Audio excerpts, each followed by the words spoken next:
Nous sommes mercredi 11 mars 2020. Vous êtes sur Canal 3, c'est le journal du 13h. Voici les titres. Dernier jour pour le dépôt des dossiers de candidature au siège de la Commission électorale nationale autonome Sénat. Les partis désireux de prendre part aux élections communales et municipales du 17 mai prochain ont encore jusqu'à ce soir 0 heure pour satisfaire à cette exigence. L'ambiance qui prévaut à la Sénat dans un court instant. Remise de lettres d'agrément à 2 structures intervenant dans le domaine de la microfinance. Occasion de rappeler aux promoteurs de ces structures les règles qui régissent les activités du domaine.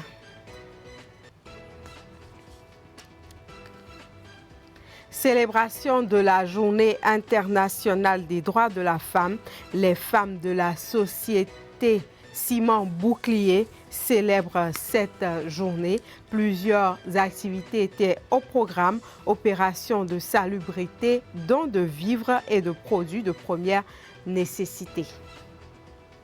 Bonjour et bienvenue dans votre journal. Direction Aplaroué pour démarrer avec cette marche de protestation des habitants de la commune à travers les rues et devant la préfecture. Les habitants d'Aplaroué protestent contre le forcing de certains conseillers pour élire un nouveau maire alors que le processus d'une nouvelle élection est en cours. On en parle en détail avec Geoffroy Messon.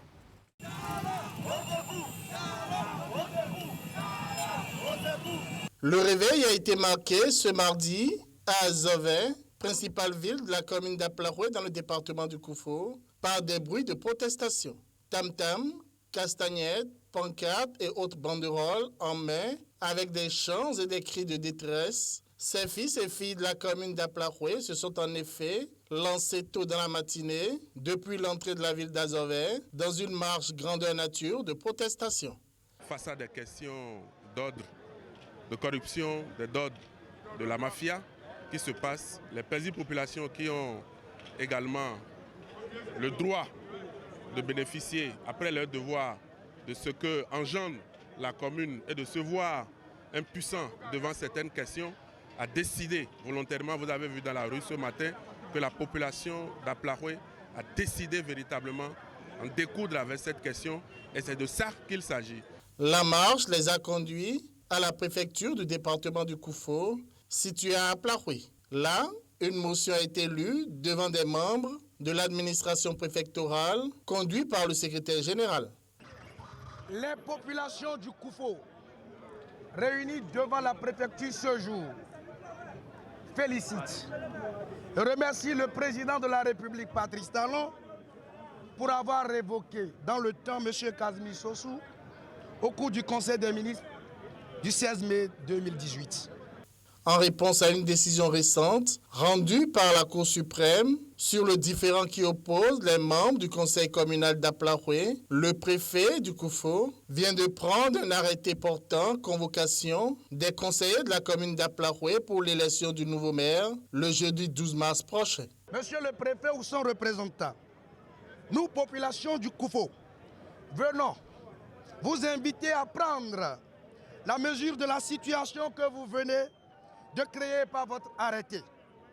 Il vous revient d'œuvrer pour l'instauration d'un climat de sérénité pour les élections à venir. Merci pour le message.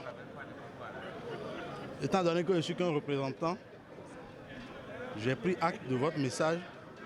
Je rendrai compte au préfet et le préfet à son tour rendra compte à qui de droit. Je manque de mots donc pour qualifier cette marche qui est pacifique. Il n'y a pas eu d'incident. On est arrivé, on a délivré le message et tout s'est bien passé. Je suis très content. Venus des 7 arrondissements de la commune, ces manifestants sont ici, selon leur porte-parole, pour défendre les intérêts d'Aplaroué et soutenir le chef de l'État, le président Patrice Talon, dans sa lutte contre le détournement de deniers publics et l'impunité. Et les élections communales, municipales et locales au Bénin sont prévues, vous le savez, pour le 17 mai prochain. Les partis politiques désireux de prendre part à ces élections sont invités à déposer leur dossier de candidature au plus tard ce jour 11 mars à 0h. Mais hier, à pareille heure, aucun parti ne s'était encore présenté à la Commission électorale nationale autonome pour manifester sa candidature. La mobilisation suit encore son cours dans les états-majors. C'est ce que nous fait comprendre à travers ce reportage Idrissou Boukari et Henri Ganti. À quelques heures de la clôture du dépôt des dossiers de candidature pour le compte des élections communales, municipales et locales du 17 mai prochain, c'est le calme plat au siège de la Commission électorale nationale autonome. Les candidats se font toujours désirer, mais les équipes mises en place par l'institution en charge de l'organisation des élections sont prêtes pour recevoir les dossiers. Ça ne nous facilite pas la tâche, il est vrai, puisque les équipes que nous avons mises en place sont censées être à l'œuvre depuis 8 heures du matin. Donc il y aura le rush de la fin de la journée et du coup nous sommes obligés de mobiliser toutes les énergies et d'être très vigilants puisque c'est déjà à la fin d'une journée de travail, tout le monde est plus ou moins fatigué. Et c'est en ce moment-là que il nous revient d'ouvrir grand nos yeux pour pouvoir recevoir tout ce monde à la fois. Ce n'est pas facile, c'est vrai. Un tour dans les états-majors des partis politiques, on s'en fait encore. L'heure est au dernier réglage. Au siège des partis Union progressiste, Moël Bénin, UDBN, MPL, c'est la course contre la montre. Dans les différents ateliers mis en place pour la circonstance, il est question de vérifier la conformité des pièces pour éviter les surprises désagréables de dernière minute. La tâche est immense, mais l'on l'accomplit avec sérénité. Alors, nous avons commencé par la base avec la sélection de nos potentiels candidats aux élections communales. Cela nous a pris quelques semaines pour permettre aux militants et militantes de l'Union progressiste de choisir eux-mêmes ceux qui sont capables de les représenter donc au niveau décentralisé. Suite donc aux sélections des candidats, nous sommes passés à l'étape bien entendu de la collecte des dossiers. Et vous n'êtes pas sans savoir que dans notre pays, la situation qui prévaut en ce qui concerne les pièces d'identification des citoyens et des citoyennes. Moi, Bénin est prêt depuis plus d'une semaine. Mais nous avons choisi d'utiliser tout le temps que la CEDA nous a donné pour procéder aux vérifications. Nous ne voulons pas avoir des dossiers remplis de fautes mineures ni de fautes légères, raison pour laquelle toutes les dispositions sont en train d'être prises pour présenter un document ou un dossier clean. Et c'est ça, c'est les raisons qui nous ont poussés à rester là jusqu'à là. Comme vous avez constaté, le personnel est en train de chemiser les dossiers. Nous sommes entièrement prêts. Nous avons reçu tous nos dossiers des 546 arrondissements du Bénin. Voilà, c'est pour dire que la femme aussi peut quelque chose. Vous voyez, c'est pas uniquement... les gens parlent de grands partis, je ne sais pas. Bon, c'est pas parce que l'UDBN n'est jamais allé aux élections seul que l'UDBN n'est pas un grand parti. Prêt pour répondre à l'appel de la Sénat, mais pas entièrement. Les difficultés subsistent encore sur le terrain pour faciliter davantage la tâche aux partis politiques. Vous savez, moi, le Bénin est en souffrance.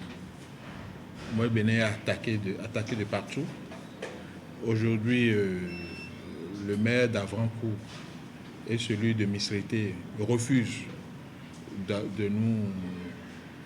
délivrer à nos militants le certificat de résidence pour des motifs que nous ne comprenons pas. Certains disent que les imprimés sont finis. J'espère que le président de la Sénat m'écoute, le président de la Cour constitutionnelle m'écoute, le président de la Cour suprême également m'écoute pour dire que certains maires nous mettent les bâtons dans la roue. Mais avant d'aller prendre le certificat de résidence, il faut d'abord l'attestation de résidence au niveau des chefs quartiers ou des chefs villages. Mais nous avons remarqué que certains chefs quartiers, surtout à Cotonou, et dès qu'ils n'ont pas l'argent, ils ne nous délivrent pas ces attestations-là. Ils n'ont pas ça, ce n'est pas bien. C'est comme s'ils ont boycotté, ils ont piétiné cette loi, cette décision gouvernementale. Ce n'est pas bien. Au total, une douzaine de partis politiques sont attendus à la Sénat. Sans doute qu'ils attendent les dernières minutes pour déposer les dossiers et c'est parti pour une longue nuit pour Emmanuel Tiando et son équipe. Loin de la politique maintenant, on parle du lancement officiel du centre d'incubation et d'accélération Esmer Academy. C'est un centre qui se donne pour vocation de développer et de valoriser des énergies propres à travers la promotion des talents africains dans le domaine de l'énergie. C'est le ministre de l'Énergie, Dona Jean-Claude Oussou, qui a présidé la cérémonie de lancement des activités de ce centre de formation qui, selon lui, répond à la vision du gouvernement. Précision, Ulrich Gaba et Déon Pébi. Le ministre Dona Jean-Claude Oussou découvre les installations du centre de formation de Esmer Academy. Ce centre d'incubation et d'accélération entièrement alimenté par les énergies renouvelables se veut un outil de développement durable à travers la valorisation des énergies propres et la promotion des talents africains à travers un accompagnement de bout en bout dans le domaine de l'énergie. À Esmer Academy, notre mission est de soutenir l'innovation et l'entrepreneuriat en matière d'énergie à travers l'excellence et le partage d'expériences. Grâce à notre expertise et avec le soutien de nos partenaires, nous nous positionnons comme l'incubateur de projets de référence dans le domaine technologique et énergétique en Afrique de l'Ouest. De par le travail de qualité que nous faisons sur le chantier, on est capable nous-mêmes de produire aujourd'hui et au Bénin des cadres de demain pour l'Afrique, pour toute l'Afrique. Chez l'incubateur accélérateur Esmer Academy, les entrepreneurs sont soumis à un programme personnalisé et adapté. Ils sont suivis par une équipe expérimentée et pluridisciplinaire, ainsi que la mise à disposition d'un laboratoire équipé de matériel de haute qualité. Créer un incubateur, c'est permettre aux jeunes entrepreneurs de bénéficier d'importantes expériences pour se développer plus rapidement en qualité, mais c'est aussi les accompagner en leur donnant des conseils avisés. Des gens expérimentés partagent leurs expériences avec des jeunes arrivants pour leur permettre d'accélérer leur développement, pour créer également de la valeur à travers leurs propres initiatives et leur propre développement. Ce programme d'accélération et d'incubation développé par Esmer Academy trouve sa source dans le partenariat avec SMA, une structure allemande qui se révèle comme l'un des leaders mondiaux en fabrication de convertisseurs solaires photovoltaïques. Il s'agit de la première structure d'appui et de soutien destinée aux personnes qui souhaiteraient créer et adopter des solutions aux problèmes énergétiques actuels. Moi, en tant que représentant de SMA, je vous explique, je vous dis juste, on est là pour vous aider, pour vous encourager, pour vous supporter avec et seulement avec ceux qui vous manquent en fait. Le matériel. Je vous incite à faire en sorte que ce soit vos jeunes qui puissent ouvrir des sociétés qui travaillent dans le domaine des énergies renouvelables. Je vous incite, quand vous allez faire des appels d'offres, à prioriser les sociétés locales africaines pour qu'elles puissent gagner ces appels d'offres et qu'ils puissent travailler eux-mêmes dans leur pays. Ces formations qualifiantes données par Esmer Academy constituent un véritable levier de compétitivité pour les bénéficiaires. Plusieurs autres formations sont également offertes aux femmes du secteur. Deux structures intervenant dans le domaine de la microfinance reçoivent leur agrément. Il s'agit de la coopérative Agrifinance et de Salem Braha Finance Sarl. La cérémonie de remise de l'agrément a eu lieu hier à Cotonou en présence du directeur de l'Agence de surveillance des systèmes financiers décentralisés. Occasion de rappeler aux promoteurs de ces structures les règles qui régissent le domaine pour la sécurité de leurs activités. Précision Tanguy Agoy, Elvis Tonoukouen. Je vous remercie de votre agrément. Pour en arriver à l'obtention de ce parchemin, acte formel de leur existence officielle en tant que structure de microfinance agréée au Bénin, il aura fallu de nombreuses années d'abnégation, d'engagement et de formalité à Salem Braha Finance et à la coopérative Agrifinance spécialisée dans le financement des activités agricoles. Le bout du tunnel donc, pour ces deux établissements d'expérience qui, forts désormais d'un passeport, veulent soulever des montagnes. C'est maintenant, la guerre a commencé. Et je crois que nous la vaincrons. Nous la vaincrons. Nous la vaincrons pour l'émergence de notre cher pays, le Bénin. Notre vision est d'être une institution financière autonome, fiable et compétitive au service de l'entrepreneuriat agricole pour un développement économique intégral à la base. Mais à cette ardeur et à cette détermination manifestée, l'État ici représenté opposera une certaine modération, une certaine tempérance, comme en trouble fait. Le domaine de la microfinance, rappelle-t-il, est extrêmement délicat, avec des règles strictes à observer pour ne pas tomber sous le coup de la loi, parfois implacable. Et ça commence déjà par cette impérieuse exigence à laquelle il faudra répondre au plus tard dans 3 mois. Généralement, les structures, une fois l'agrément obtenu, ne prennent plus les dispositions nécessaires pour formaliser leur adhésion au niveau de l'association professionnelle. Si vous ne vous appropriez pas des tests, vous aurez la surprise désagréable. Et je vous dis que par rapport aux tests, c'est sans état d'âme. C'est la même procédure qui a été faite pour vous donner l'agrément. On pourra utiliser la même procédure si besoin en était pour retirer l'agrément. Et ça se fait régulièrement. Même cette semaine, on a fait une cérémonie du genre. Il est donc attendu de ces 2 nouvelles structures agréées de la rigueur dans la gestion et le respect des tests en vigueur au Bénin. Les échéances de reporting, l'adhésion à l'association de microfinance et autres, le document détaille au mieux la responsabilité qu'engage le parchemin aujourd'hui concédé. Et les membres du comité interministériel de suivi du cadre de coopération des Nations Unies pour le développement se sont réunis en session. Les travaux se sont déroulés hier au ministère du Plan, occasion pour le ministère et le programme des Nations Unies pour le développement d'apprécier ce qui a été réalisé l'année dernière et de définir les orientations pour cette année 2020. Précision à Siongbon, Kanyi à Siongbon, Rachidi Soubéo. C'est à la décennie d'action du système des Nations Unies au Bénin, à travers le PNUD, que la session du comité interministériel du suivi de coopération a été consacrée. Une occasion pour les cadres du ministère du Plan et ceux du PNUD de faire le bilan des réalisations en 2019. Des progrès ont été réalisés au niveau de plusieurs objectifs et les regards sont tournés vers le futur. Le premier point d'action est de relancer des actions pour renforcer les liens entre les objectifs de développement durable et les questions qui intéressent les jeunes et de poursuivre les bonnes stratégies de communication.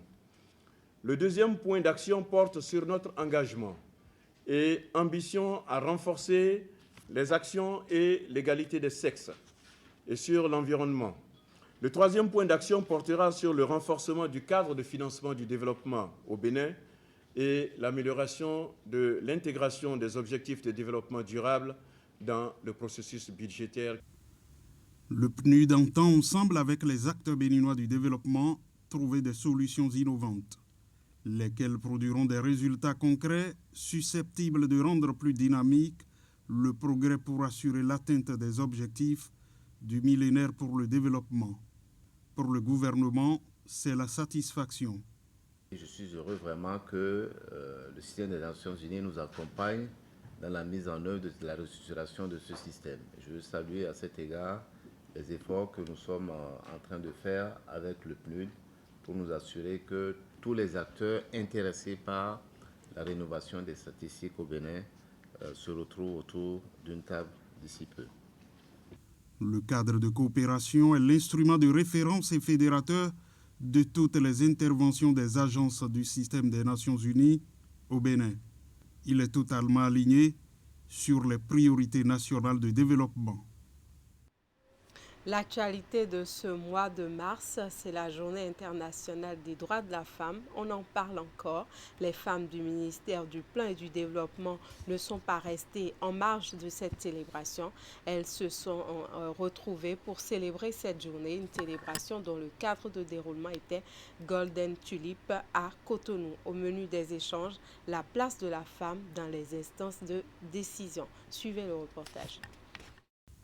À l'instar des autres femmes du Bénin et du monde, celles du ministère du Plan et du Développement ont passé de beaux moments de fête.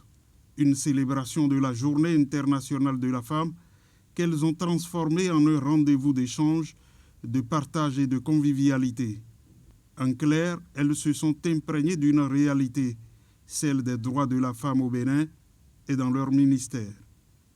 À notre humble avis, chacun en ce qui le concerne, d'une manière ou d'une autre, œuvre pour la promotion de l'égalité et de l'équité de genre dans son environnement immédiat.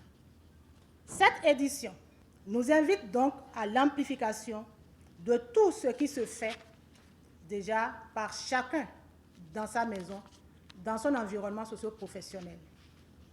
Il convient aussi de rechercher des moyens innovants afin d'accroître de manière exponentielle les moyens de promotion de l'égalité et de l'équité de genre au Bénin en général et au ministère du Plan et du Développement en particulier.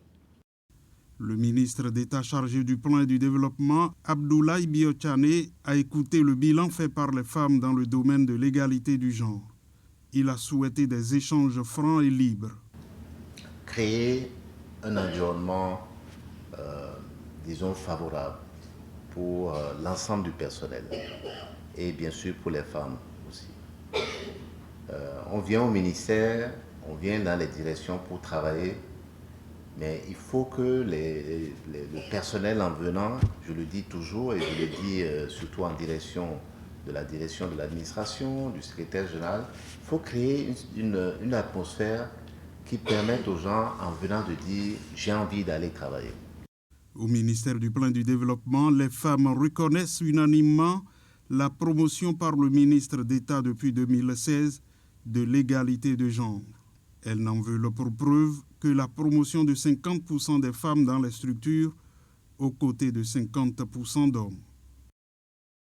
Dans le même registre, au ministère de l'Agriculture, de l'Élevage et de la Pêche maintenant, c'est à travers une exposition agroalimentaire que l'Union du personnel féminin a célébré la Journée internationale de la femme, édition 2020. Par cette activité, les femmes du MAEP entendent assurer une visibilité certaine des filières promues par leur département ministériel. Le reportage est signé Ingrid D, présenté par Ali Moumouni.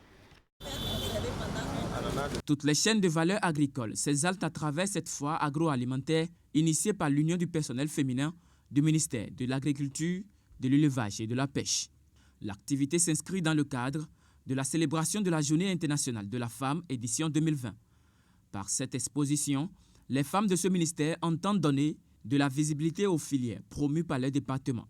C'est devenu désormais une tradition pour le personnel féminin de mon département ministériel d'honorer la femme tous les ans à travers une série d'activités dont la plus importante est la foire agricole, qui permet de révéler les femmes actrices du développement du secteur agricole. Cette détermination et cet engagement dont vous faites montre me réjouissent à maints égards, car ce faisant, vous accompagnez de manière fort louable les actions en cours dans mon ministère en matière de promotion des filières agricoles et des chaînes de valeur ajoutée. C'est la 3e édition de cette foire agroalimentaire qui se tient du 10 au 13 mars 2020.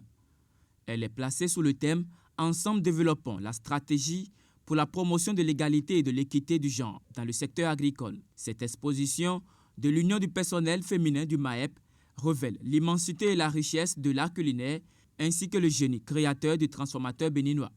L'organisation de la présente foire agricole est une occasion pour faire révéler au public de Cotonou et environ les nombreux talents et valeurs dont regorgent nos régions.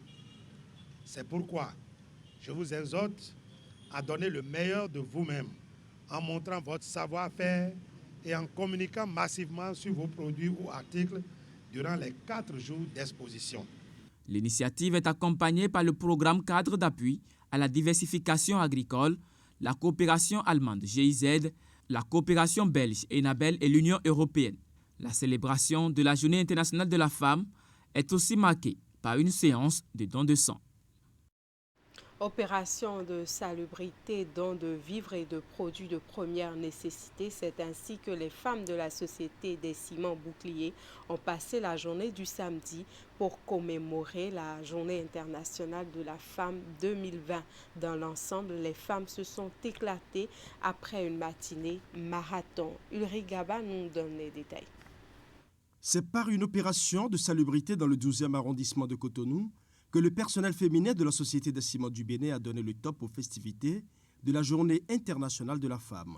Toutes ces femmes du ciment bouclier, y compris les premiers responsables de la société, se sont mélangées aux femmes balayeuses du quartier Godietin pour nettoyer une bonne partie de l'artère principale.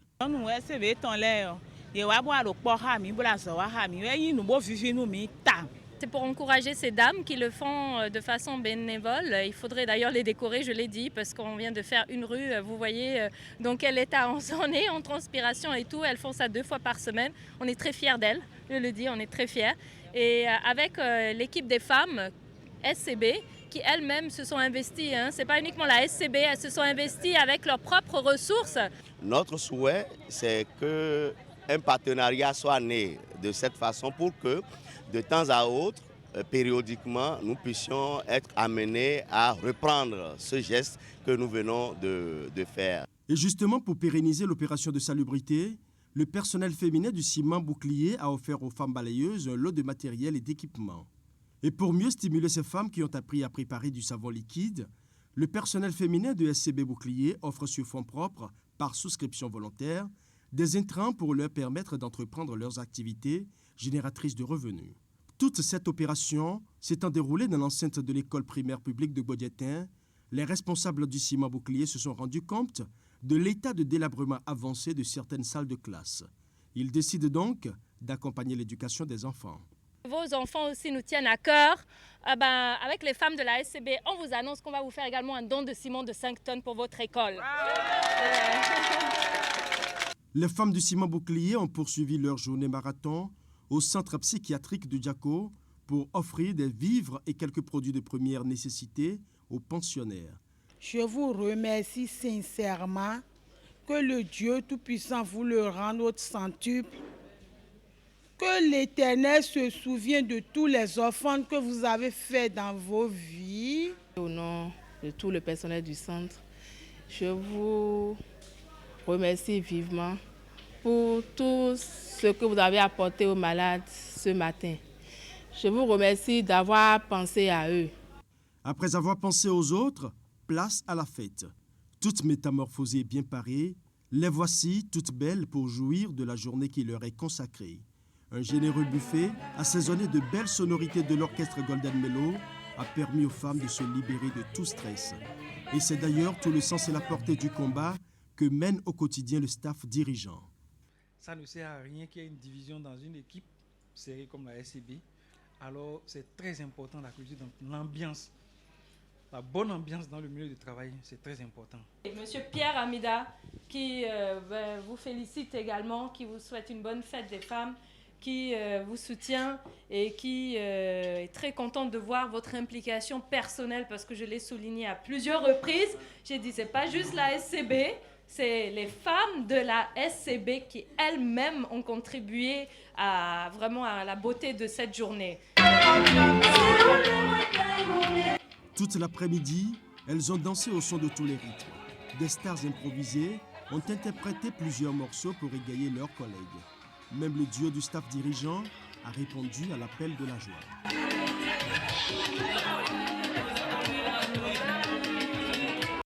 On continue dans le même registre avec cette séance de dépistage gratuit du cancer du sein organisée toujours à l'occasion de la Journée internationale des droits de la femme. Cette fois-ci, c'est une initiative du collectif des associations et clubs services féminins du Bénin. L'initiative est à sa 19e édition et permet aux femmes de se faire examiner les seins par des professionnels de la santé. C'était au Centre national hospitalier de la mère et de l'enfant, CHUMEL, à Cotonou.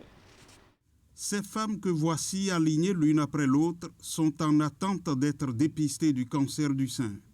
Mais elles vont d'abord fournir les informations nécessaires sur leur identité, ce qui explique ce rang qui s'observe. Après cette étape, elles vont chacune à tour de rôle passer dans l'isoloir installé à l'occasion pour se faire consulter. En République du Bénin, le cancer du sein vient au premier rang des cancers de la femme, 30%, suivi par le cancer du col de l'utérus, 16,9%, selon une étude publiée en l'an 2000. Le dépistage gratuit est en effet initié dans le cadre de la célébration de la journée du 8 mars par le collectif des associations et clubs services féminins du Bénin. L'initiative est à sa 19e édition et permet aux femmes de connaître leur statut par rapport à ce mal du sein et prendre les dispositions adéquates aux besoins. Vu le nombre de victimes que fait le cancer du sein au Bénin, il urge d'agir selon le collectif. Le cancer du sein est le plus fréquent des cancers de la femme et devrait frapper les femmes d'un certain âge, 60 ans et plus. Mais force est de constater à l'heure actuelle que ce cancer fait aussi des ravages chez les femmes jeunes.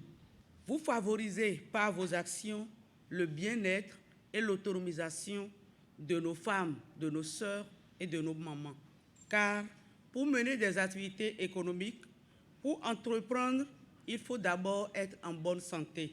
Le dépistage gratuit du cancer du sein sera également fait le dimanche 15 mars à l'église catholique Sainte-Rita de Cotonou et à Saint-Jean-Bosco de Porto-Novo le 5 avril. Les organisateurs invitent les femmes à massivement effectuer le déplacement.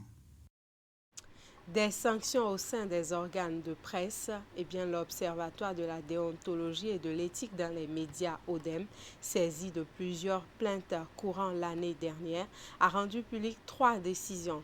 Nous vous proposons à travers cet élément, en un premier temps, les explications du secrétaire général de l'institution, Marcel Zoumenou, à propos des faits et des sanctions infligées au quotidien La Relève et le pays émergent. Par une correspondance en date du 7 octobre 2019, Madame Martine Françoise Dossa, ambassadeur du Bénin près le Ghana, a saisi l'ODEM d'une plainte contre le journal La Relève pour diffamation, avec la photo de l'ambassadeur affichée à la une du journal. Cette édition du journal n'a pas eu de contenu accessible. Il n'existe que des maquettes numériques de cette édition fortement diffusée sur les réseaux sociaux. Dans sa plainte à l'ODEM, Madame Martine Françoise Dossa, ambassadeur du Bénin près le Ghana, s'inscrit en faux contre la manchette de cette édition mensongère du journal qui jette ainsi du discrédit sur sa personne en qualité d'ambassadeur plénipotentiaire près le Ghana et porte également atteinte à l'image de la République du Bénin. Interpellé et relancé plusieurs fois, le directeur de publication du dit journal, Carlos Edo, n'a pas voulu prendre le courrier de l'ODEM jusqu'à ce jour. De l'analyse des faits et surtout de l'attitude du directeur de publication du journal La Relève, l'Observatoire de la déontologie et de l'éthique dans les médias reçoit la plainte de Madame Martine Françoise Dossa, ambassadeur du Bénin près le Ghana. Le directeur de la publication de La Relève n'a pu apporter les preuves des accusations contenues dans les articles annoncés sur les maquettes numériques. Déplore par ailleurs le caractère injurieux et diffamatoire des écrits, remarque un acharnement manifeste du journal La Relève contre Madame Martine Françoise Dossa, ambassadeur du Bénin près le Ghana. En conséquence, l'ODEM condamne le journal La Relève et son directeur de publication Carlos Edo pour violation des articles 2 et 6 du Code de déontologie de la presse béninoise. L'Observatoire de la déontologie et de l'éthique dans les médias s'est auto-saisi au cours de sa réunion ordinaire du mercredi 11 septembre 2019 de la publication d'un cas de drame subvenu dans la localité de Sé, commune de Huyaoui, département du Mono par le journal Le Pays Émergent. Les faits Dans son édition numéro 1301 du lundi 2 septembre 2019, le quotidien Le Pays Émergent a affiché la photo en couleur des dépouilles mortelles de 2 adolescentes allongées sur le dos et presque nues et de surcroît à la une. Bien que l'ODEM ait attiré l'attention des professionnels des médias sur ces manquements graves au code de déontologie dans un communiqué en date du 16 août 2019, le directeur de publication du journal Le Pays Émergent n'a pas voulu recevoir la lettre jusqu'à ce jour. Par cette abstention de répondre de ces écrits par des preuves irréfutables et le silence du directeur de publication du journal Le Pays Émergent par rapport aux correspondances du président de l'ODEM, le directeur de publication du journal Le Pays Émergent a violé le code de déontologie de la presse béninoise. En conséquence, l'ODEM, après avoir délibéré, constate que le journal Le Pays Émergent et son directeur de publication, César Nazaire Vicou, ont violé le code de déontologie de la presse béninoise par la légèreté qui a caractérisé la publication de cette image macabre.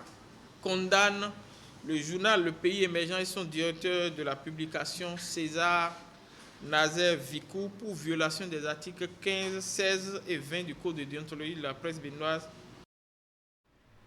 Troisième quotidien sanctionné par l'Observatoire de la déontologie et de l'éthique dans les médias.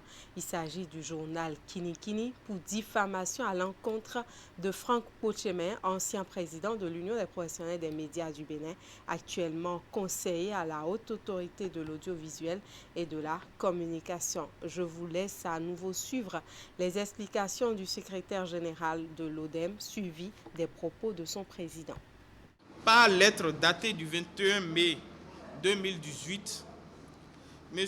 Franck Pochemin, journaliste et ancien président de l'Union des professionnels des médias du Bénin, a saisi l'Observatoire de la déontologie et de l'éthique dans les médias d'une plainte contre Evelyne Kenom et le journal Kinikini pour diffamation et atteinte à la confraternité. Les faits. Dans son édition numéro 640 du mercredi 8 mai 2019 et sous la plume de Evelyne Kenom, le Kinikini a titré en manchette, je cite, « Curieux silence consécutif à la violence du code électoral par les 2 anciens présidents de l'UPMB et du CNPA candidats à la HAC. Professionnels des médias, de quoi avez-vous peur? Franck Pochemin et Basile Chibozo disqualifiés. La HAC, l'ODEM et la Cour constitutionnelle interpellés. Avec en illustration les photos des 2 mises en cause. Dans sa plainte à l'ODEM, M. Franck Pochemin s'inscrit en faux contre toutes ces allégations diffamatoires et mensongères, qui, selon lui, traduit une volonté manifeste et délibérée de manipuler, de nuire à sa personne et d'inciter la presse à la révolte. Interpellé par courrier en date du 14 août 2019 pour fournir des réponses pouvant aider l'instance d'autorégulation à apprécier la plainte conformément aux dispositions de l'article 16 du règlement intérieur de l'ODEM, la rédactrice de l'article de presse dans le journal Kinikini, Evelyne Kenom, a évoqué des problèmes de personnes et ne s'est pas prononcée ni apporté des preuves contre les chefs d'accusation que sont le défaut de confraternité, l'incitation des confrères à la révolte, la calomnie et la diffamation. Dans sa correspondance en date du 26 août 2019, Evelyne Kenom, signataire de la lettre, n'a fourni aucun document ni preuve de justification à l'ODEM. Elle confirme ainsi toutes les informations contenues dans l'article de presse incriminé paru dans le journal Kinikini sans apporter la moindre preuve. De l'analyse des faits et du document annexé, article de presse du journal Kinikini, l'ODEM reçoit la plainte de M. Franck Pochemin, constate que le directeur de publication du journal Kinikini et la rédactrice de l'article de presse Evelyne Kenom n'ont pas apporté les preuves des accusations contenues dans l'article de presse incriminé.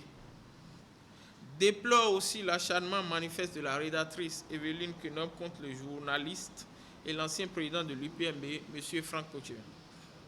En conséquence, l'ODEM condamne fermement le journal Kinikini, son directeur de publication et la rédactrice Evelyne Kenom, pour violation des articles 1er, 2, 6, 10, 11, 17 et 19 du Code de déontologie de la presse. L'ODEM lance un appel à tous les professionnels des médias de faire l'effort d'éviter d'avoir double casquette, être professionnel dans les médias traditionnels et devenir carrément autre chose sur les réseaux sociaux. C'est tellement important que, en ce sens que nous sommes à la veille des élections. Et n'oubliez pas que les actions que nous menons, surtout dans le cadre de notre projet, l'ODEM, pour l'utilisation responsable des médias sociaux, c'est perspective 2021 pour la préservation de la paix dans notre pays. Et c'est avec cette actualité dans le monde des médias que nous mettons un terme à ce journal. Toute l'équipe qui m'accompagne de la préparation à la réalisation, voire la diffusion de votre émission, vous remercie pour votre aimable attention. Retrouvez l'ensemble de nos programmes sur notre plateforme numérique www.canal3télévision.com. À bientôt.